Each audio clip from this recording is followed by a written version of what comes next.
축복의 시작입니다. 우리 아침 예배로 하나님 앞에 함께 나가겠습니다. 오늘은 사도행전 26장 24절에서 32절까지의 말씀을 우리 함께 읽으시고 하나님 말씀 나누겠습니다. 바울이 이같이 변명하며 베스도가 크게 소리내어 바울아, 내가 미쳤도다. 네 많은 학문이 너를 미치게 한다. 베스도가 가여, 내가 미친 것이 아니요 참되고 온전한 말을 하나이다. 왕께서는 이 일을 아시기로 내가 왕께 담대히 말하노니 이 일에 하나라도 아시지 못함이 없는 줄 믿나이다. 이 일은 한쪽 구석에서 행한 것이 아니니이다. 아그리빠 왕이여, 선지자를 믿으시나이까? 믿으시는 줄 아나이다. 내가 적은 말로 나를 권하여 그리스도인이 되게 하려 하는도다. 말이 적으나 많으나 당신뿐만 아니라 오늘 내 말을 듣는 모든 사람도 다 이렇게 결박된 것 외에는 나와 같이 되기를 하나님께 원하나이다. 왕과 총독과 버니게와 그 함께 앉은 사람들이 다 일어나서 물러가 서로 말하되 이 사람은 사형이나 결박을 당할 만한 행위가 없다. 이에 아그리빠가 베스도에게 이르되 이 사람이 만일 가이사에게 상소하지 아니하였더라면 석방될 수 있을 뻔하였다. 자, 오늘의 내용은 참 매주마다 매일마다 흥미진진하긴 한데 오늘은 정말 결정적인 이 복음 증거의 아주 핵심적인 장면이 드러나 있는 장면이죠. 우리가 늘 이렇게 사람들을 만나서 복음을 전하다 보면, 전도하다 보면 거절당할 때가 훨씬 많아요. 네, 종종 제가 이제 본문 말씀이 그런 거 있을 때 다루기도 했지만 거절은 당연하다. 이 사람이 믿는 건 기적이다라는 겁니다. 예, 거의 모래사장에서 바늘 찾기 같은 느낌이라고 보는 게 가장 좋아요. 자, 오늘 정말 이 복음의 대사도인 이 바울이 정말 복음을 전함에도 불구하고 정말 두 명이나 되는 사람이 바울의 복음 전도를 거부하게 됩니다. 그것도 아주 의도적으로 거부하게 되죠. 자, 어떤 일이 벌어지고 있는가 우리가 한번 좀 보겠습니다. 자, 바울이 이제 아그리빠와 베스도에게 오늘 두 명이죠. 예, 두 명에게 예수 그리스도의 부활을 전합니다. 그랬더니 먼저 베스도가 바울에게 반응을 해요. 24절에 바울 네가 미쳤다고 막 윽박지르는 거죠. 그러니까 베스도에게는 바울이 말하는 그 사람, 예수라는 사람이 다시 죽었다가 살아난다는 거는 정상적이지 않은 걸로 보이는 거예요. 일반적으로 사람이 죽으면 다시 살아날 수 없다고 그는 지극히 상식과 보편의 사고에 입각한 결정을 내리게 된 거죠. 그러니까 이성을 초월한 그 어떤 현상도 인정하지 못하는 것입니다. 그러니 예수 그리스도의 부활을 말하는 이 바울을 보면서 이성적으로 납득이 안 되는 아주 정신 나간 소리, 허황된 소리, 미치광이의 헛소리로 생각을 했다라는 거예요. 그래서 이제 바울이 베스도에게 25절에 이렇게 얘기를 해요. 내가 더 좀 그런 거 같기는 해요. 이렇게 말할 줄 알았는데 전혀 그렇지 않고 내가 하는 말은 정상적이고 아주 이성적이라고 얘기를 합니다. 왜 이런 얘기를 할까요? 우리가 어제도 살폈지만 예수 그리스도의 부활은 역사적 사실이라는 걸 강조하는 거예요. 시간이 지났잖아요. 20년 넘게. 그렇죠? 지났죠. 지났음에도 불구하고 사람들의 기억에서 희미해지고 있는데 이 예수님의 부활이 역사적인 사실이라고 얘기를 합니다. 자, 아그리빠 얘기 잠깐 해볼게요. 이 베스도는 이제 총독이었고요. 아그리빠도 유대 지역의 한 부분을 통치하던 사람인데요. 이제 이 사람도 동일하게 지금 그 자리에서 들어요. 근데 이 사람이 보면 바울의 의도를 28절에 잘 알았어요. 왜 잘 알았냐면 지금 아그리빠에게 얘기했거든요.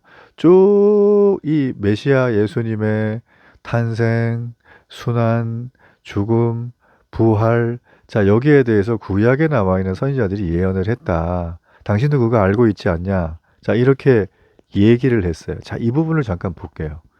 이 아그리빠가요, 베스도와는 다르게 베스도는 지금 이제 부임한 지 얼마 안 된 사람이고요. 와서 이제 유대인의 민심을 좀 얻어야 되니까 이런 재판을 쇼맨십 겸 인기를 얻기 위한 겸 나름대로 좀 이렇게 공적을 쌓기 위해서 골치 아픈 문제 해결하면 아무래도 로마가 좋아하겠죠. 예, 자기 도움 되니까 하려고 한 거고요. 이 아그리빠는 이제 우연히 새로 왔다니까 총독이 자기 여동생이랑 놀러 왔다가 왜 일부러 왔는지는 모르겠어요. 놀러 왔다가 이런 사건을 듣고 있는데 이 베스도와 아그리빠를 놓고 볼 때 유대 종교, 유대 문화, 유대 민족의 정체성에 대해서 누가 더 전문가인가? 아그리빠예요. 자, 왜 그런가 하면 이 아그리빠란 사람은 원래 이 로마에 있을 때 이 사람이 로마에서 이 클라우디우스 황제죠. 예, 이 사람과 친구로 지내며 교육을 받았어요. 그 젊은 시절에는 대제사장의 의복 문제를 가지고 중재하기도 했던 사람이에요. 그는 유대교 성전, 예루살렘 성전의 통치권, 헌금 관리권, 대제사장 임명권 등을 가지고 있었던 거예요. 그리고 유대 전쟁이 이제 아주 발발 전인데 발발하기 전에 유대인들에게 긴 연설도 했다고 역사에 기록이 나와 있어요. 그러니까 그는 이제 로마와 팔레스타인에서 일어난 일들에 대해서 아주 정보통이죠. 박식하게 알고 있는 사람입니다. 자, 그래서 바울이 얘기하는 게 26절에 아그리빠가 당신이 이 일들 중에 이 일은 예수님의 순환, 죽음, 부활이죠. 어떤 것도 모르는 것이 없다고 얘기를 하는 거예요. 그렇죠? 그러면서 하는 얘기가 27절에 이제 전도의 하이라이트죠. 아그리빠 왕이여 선지자들을 믿으시나이까? 자, 그랬어요. 자, 이 질문에 아그리빠가 어떻게 대답합니까? 예, 대답이 없어요. 왜 그러냐면 이 질문 잘못 대답하면은 자기의 정치적인 생명이 끝장날 수 있기 때문이에요. 자, 만일 바울의 말을 내가 믿는다. 내가 다 알고 있고, 야, 네 얘기를 들어보니까 예수님 부활 맞는 것 같아. 자, 이러면 어떻게 되겠습니까? 예, 뭐, 그 다음은 긴 얘기 안 해도 어떤 곤란한 상황이 올지 잘 알겠죠? 자, 그래서 지금 아그리빠는, 그거를 다 인정을 하는 것 같아요. 그럼에도 불구하고 대답을 하지 않으면서 하는 얘기가, 야, 네가 말 몇 마디로 나를 그리스도인 되게 하려 하느냐? 하면서 조롱하는 듯한 말을 하죠. 그쵸? 예. 자, 이게 지금 전체적인 흐름과 맥락이 지금 이렇게 되어집니다. 자, 여러분 이 얘기를 들을 때 어떠세요? 지금 바울은 그리스도의 부활이 역사적 진리라는 걸 우기는 게 아니라 객관적인 증거와 자료들을 가지고 이미 여러 차례 변증을 했고 거기 있는 사람들도 동의하는 부분이 굉장히 많아요. 근데 지금 형국은 뭐죠? 예, 이 사람이 유대인들을 선동한다고 하는 죄목으로 지금 바울이 로마의 법정에 서야 되는, 아니 예루살렘 법정에 서서 서기도 전에 죽이려고 하는 음모가 있는 것입니다. 자, 보시면 세 인물이 아주 팽팽한 긴장감이죠. 자, 바울이 있어요. 예, 예수 그리스도의 부활은 역사적 진리다. 예, 그리고 이를 재판하고 있는 이 베스도 총독이 있어요. 그리고 아그리빠 왕이 있어요. 이 현안의 전문가입니다. 자, 근데 이 세 사람이 팽팽하게 맞서는데 저는 생각해봐요. 도대체 여기서 누가 두 다리 뻗고 자유롭게 참 자유인으로 자신의 양심과 이성을 정말 칭찬하면서 평안한 마음으로 두 다리 뻗고 잠을 잘 수 있을까? 자, 여러분이면 누군 것 같으세요? 예, 저는 사도 바울이라고 믿습니다. 왜냐하면 바울은 지금 역사적 진리에 대해서, 사실에 대해서 얘기를 계속하는 거예요. 자, 그러니까 보면 베스토와 아그리빠가 한 사람은 무응답으로 일관하면서 답을 회피하고 한 사람은 윽박지르죠. 미쳤다고 얘기하면서 헛소리라고 막 이렇게 얘기하는 거예요.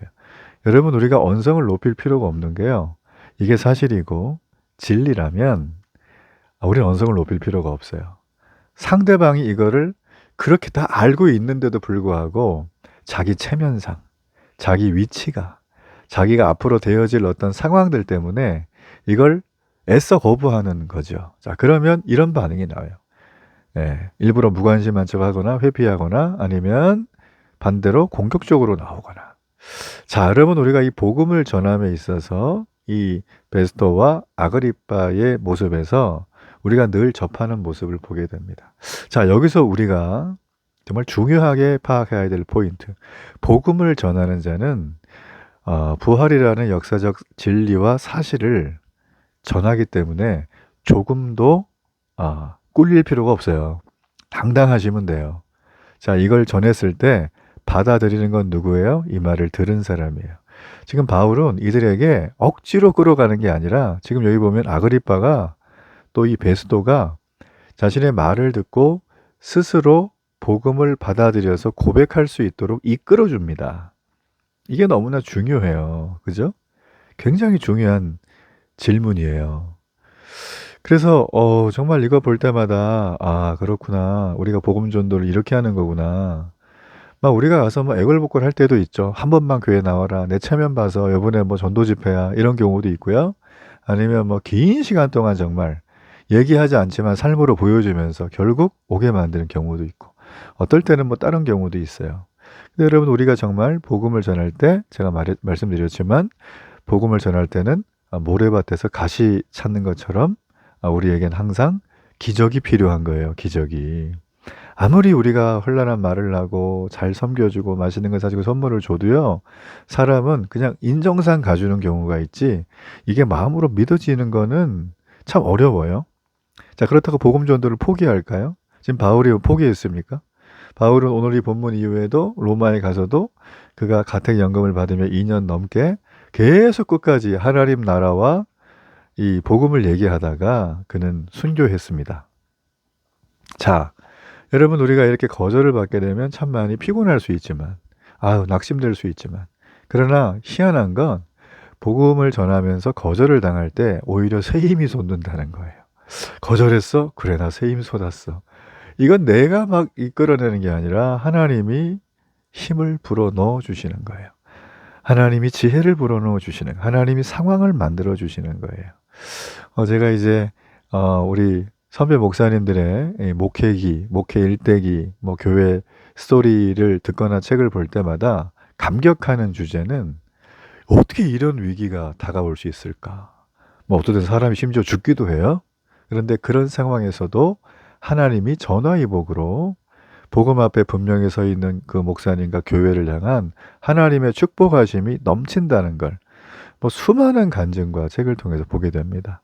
저는 저희 데일리 교회가 그런 간증과 은혜가 넘치는 교회가 되기를 늘 기도하고 있어요.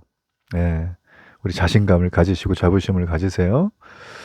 오늘 여기 말씀 나온 것처럼 이 베스토처럼 단번에 거절하는 사람 그리고 아그리빠처럼 어정쩡한 답변으로 회피하는 사람 언제나 있습니다. 여러분 그러므로 우리는 복음을 이렇게 전할 때마다 이런 거절과 회피를 당하지만 또 우리가 내 말로만 할 수 있는 건 또 아니지만 그럼에도 불구하고 복음은 그의 삶을 변화시키는 진리다. 유일한 진리라고 하는 이 확신을 붙들고 이 복음의 반대자들 앞에 낙심하지 않고 계속적으로 복음의 증인으로 살아야 합니다. 우리를 하나님이 구원케 하시고 이 땅에 살려놓으신 이유는 이거 하라고 세워놓으신 거예요. 왜냐하면 우리가 전하지 않으면 그 전도에 미련한 것으로 우리가 행하지 않으면 이 땅에 수많은 하나님의 예비된 영혼을 만날 수가 없다고 그랬어요. 여러분 그러므로 적극적으로 이 1월에 주의 복음을 전하며 요즘 교회 이렇게 찾는 분들이 많아요. 그렇죠? 처음 교회 다니시려는 분들, 멀리 이사 오신 분들 이런 분들 많잖아요. 여러 문제 때문에 옮기는 분들. 자, 그분들에게 적극적으로 복음을 전해서 함께 믿음 안에 공동체를 세워가는 그런 아름다운 계획과 목표를 세우는 이 하루가 되기를 축복합니다. 결단의 기도 드리겠습니다. 살아계신 하나님 감사합니다. 복음을 거절하는 사람들은 언제나 있었습니다. 우리가 인간인지라 낙심이 되지만 날마다 성령께서 말할 수 없는 새 힘과 주님의 부요함과 기쁨이 넘치는 하루하루가 되게 하사 그들에게 복음이 전해지고 성령께서 믿게 하사 믿음의 삶 온전히 살아가도록 축복하여 주옵소서. 그 일에 온전히 쓰임받는 저희들 특별히 데일리 교회가 되게 해 주옵소서. 예수님 이름으로 기도합니다. 아멘.